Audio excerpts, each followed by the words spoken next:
उस गुफा में भैरव ने छाया रक्षकों को तैनात किया है। वे तुम्हारी आंखों को वो दिखाएंगे जो तुम देखना चाहते हो। क्या मतलब? वो तुम्हें तुम्हारी पत्नी चंपा के रूप में मिलेंगे, कभी तुम्हारे पुराने मित्रों के रूप में। लेकिन तुम्हें रुकना नहीं है, बस अपनी धुन में चलते रहना। समझ गया, लेकिन एक बात बताओ, तुम हमारी मदद क्यों कर रही हो? क्योंकि भैरव ने सिर्फ इंसानों को नहीं, बल्कि हम जैसी रूहों को भी गुलाम बनाया है। मुझे मेरा सम्मान और मेरी आज़ादी चाहिए, और वो सिर्फ तुम्हारी सादगी और पवन वेग की ताकत से ही संभव है।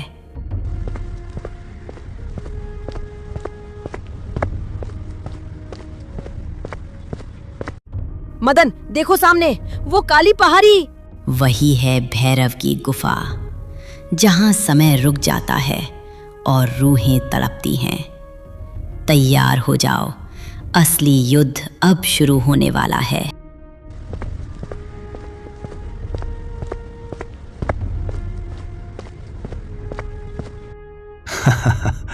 तो आखिरकार मौत के सौदागर यहाँ पहुंच ही गए, और साथ में इस गद्दार चुड़ैल को भी लाए हो। तुम्हें क्या लगा था भैरव सो रहा है? भैरव, तेरा अंत निकट है। आज काली अमावस्या है, लेकिन ये काली रात तेरे पापों का घड़ा फोड़ने आई है। इन दोनों को अंदर जाने दे, वरना पछताएगा। तू मेरी कैद से भागकर मुझे धमकी देती है। जिस आग ने तुझे शक्तियां दी थी, वही आग आज तुझे भस्म करेगी। मदन, पवन वेग, रुको मत, अंदर जाओ, इसे खत्म करो।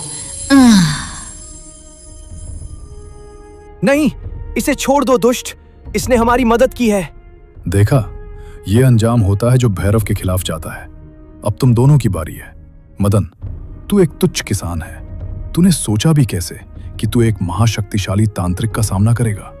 मेरी शक्ति से डर, घुटने टेक दे। मैं किसान हूं भैरव, और किसान को मिट्टी से प्रेम करना और गंध उखाड़ना दोनों आता है।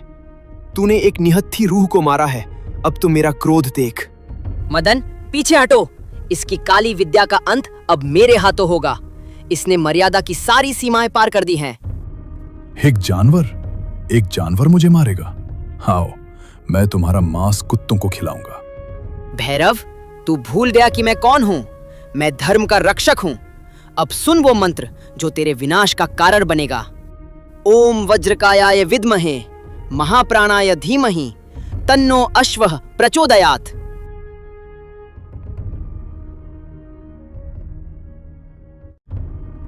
ये क्या है? मेरी शक्तियां काम क्यों नहीं कर रही हैं? ये रोशनी, मेरी आंखें जल रही हैं। रुको, इसे बंद करो। अधर्म का अंत ही सृष्टि का नियम है भैरव। ये प्रहार उस जादुई पत्थर के घोड़े के लिए जिसे तूने कैद किया, और ये उस डायन के लिए जिसे तूने अभी भस्म किया। खत्म, सब खत्म हो गया। हाँ मदन, अंधकार का अंत हुआ, लेकिन अभी काम पूरा नहीं हुआ है। गुफा के भीतर चलो, वहां जादुई अश्व हमारा इंतजार कर रहा है। धन्य हो मदन, धन्य हो पवन वेग। आज तुमने स्वर्गलोक और पृथ्वीलोक दोनों को बचा लिया। महाराज, मैं तो बस एक किसान हूं। मुझे तो बस अपने गांव की शांति चाहिए थी। तुम्हारी इसी सरलता ने तुम्हें विजेता बनाया। जाओ मदन, संतोषपुर अब सुरक्षित है, और पवन वेग हमेशा तुम्हारे पास रहेगा, एक मित्र बनकर। तो दोस्तों, कैसी लगी आपको हमारी ये कहानी? अपनी राय कमेंट में जरूर दें, ताकि हम मदन और पवन वेग के अगले रोमांचक भाग के साथ जल्दी लौट सकें।